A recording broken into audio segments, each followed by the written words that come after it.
What is up, guys? It is your boy Directsun here, bringing you back another video, and today we're going to be covering the November 1st NBA slate, and we're going to be going right into this. My name is Directsun. If you guys haven't seen me, I'm starting to do DFS, NBA, and NFL. Go check out my NFL video that I've just posted. It's live now. I've got some nice key play value plays if NFL, if you're interested. But if you're here for NBA, I do cover NBA daily fantasy sports right here.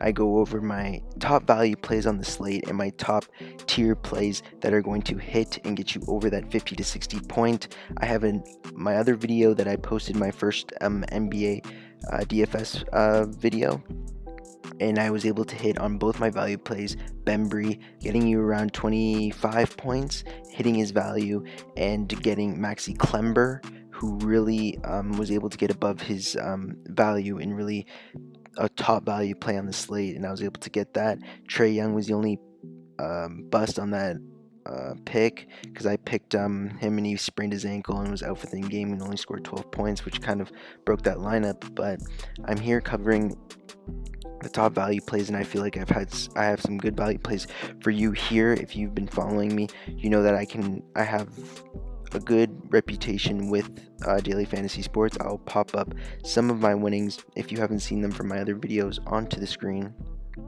right now. And so let's get into this. So my first pick, and I'm going to start from the top tiers pick, is obviously, it's just going to be such a high-paced game, and I really want to get here, and especially this point guard has been doing amazing. He's scored 50 points, 60 points, 50 points scoring in the actual game. I'm going to go with Kyrie Irving going against Houston. Man, this is just a smash spot for Kyrie Irving. I feel like even at 9,000, he can pay off that price point. Houston, you got Russell Westbrook and James Harden, not known for their defense, so you can easily attack Kyrie Irving in this spot. It's going to be a very high-scoring game. You saw what Houston did with Washington, almost, 400 combined points between the two. So Kyrie Irving is an absolutely amazing play, especially for what he's done over the past 5 games. 76 points, 41, 63, 50. So he'll get you there for sure, especially in this up-space spot. So he's totally viable in this spot, and I really like Kyrie Irving. Another player that I'm going to select as the top tiers that will get you that 50 to 60 points that you are looking for is going to be DeAndre Drummond. And guys, this is also a smash spot play for DeAndre Drummond. He should be the top center on the slate.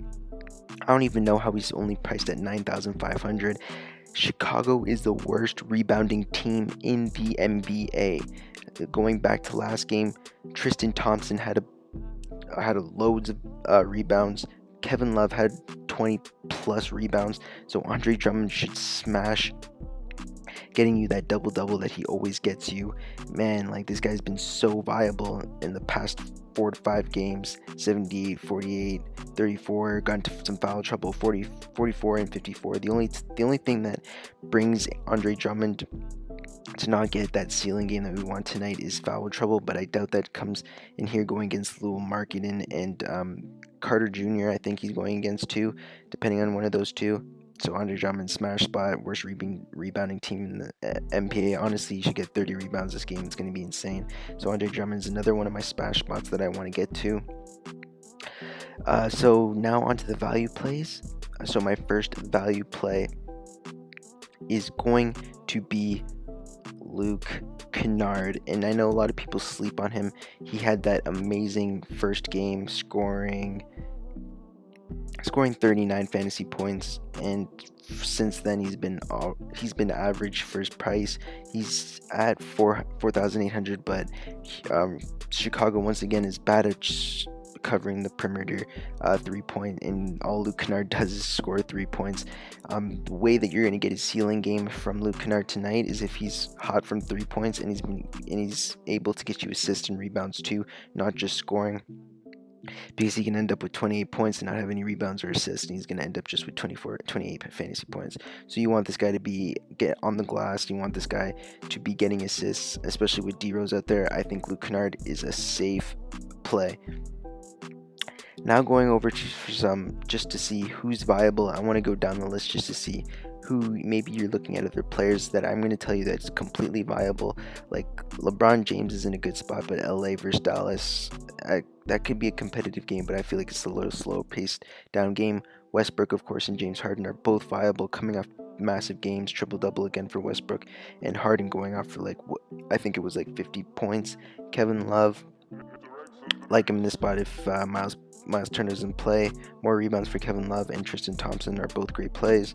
Vucevic is viable at is a little priced up at 9,000, so I don't think I would go there, especially with Giannis on the inside. He's got pretty good defense. Draymond Green, I just don't know where to go with this Golden State offense. Is just they have so many playmakers out. I don't know if I can really go to Draymond Green being double teamed, and I don't really know who's gonna hit on that team. I don't think Draymond Green's viable, but he's gonna get the production. You know that for sure. And first, San Antonio, you never know what could happen. It could be a blowout. Their team is really lacking, so I don't think I'd go there with Draymond Green. Going down the list, Jason Tatum's also a good play if Jalen is out. I don't remember his last name, but if he's out, Jason Tatum becomes a good play against the New York Knicks, who's not really known for their defense. And going down the list even more, Rashad Holmes has just been beasting out, but I wouldn't go against Utah's slower paced game, but he's been producing pretty well. Prince, okay. PJ Tucker, you can get there. But yeah, as you go down the list, Pascal is one of the value plays that I was thinking about in Golden State. I was thinking about a value. He put up a really monster stat line last game. Was able to hit 29 fantasy points for 3,400, which is what you want in your lineup. He's priced up at 4,700, but he should get an increase in playing time with Curry out. They have loads of injuries, so 37 minutes he played versus the Suns, probably against here, especially if there's another blowout. I expect Eric Pascal to have another good game and get you what you want. So between these two value plays, Canard and Eddie Pascal, I feel it's completely viable, so you can get more players into your lineup. Andre Drummond's smash spot and Kyrie isn't just a smash spot. If you get any value from any of my videos, if you checked out my NFL video or my last NBA video and you're just seeing this again, please go subscribe, like this video, and go comment your top value plays or your top tier plays that you think are just going to go off this week. Go in, follow my Twitter. I'm posting on my Twitter too, so at Directsun_R1. But guys, go subscribe. I want to hit that 1K mark so I can start monetizing my videos and start making some money and being able to produce way better content for you guys instead of just doing being able to create my own service. So instead of just doing this Draftkings, through Draftkings I can actually give you guys the stats that I do on paper. So guys, that's going to be it for me. I hope you enjoyed the video. Please subscribe and like this video, and go check out my other videos, and have a good day. Peace.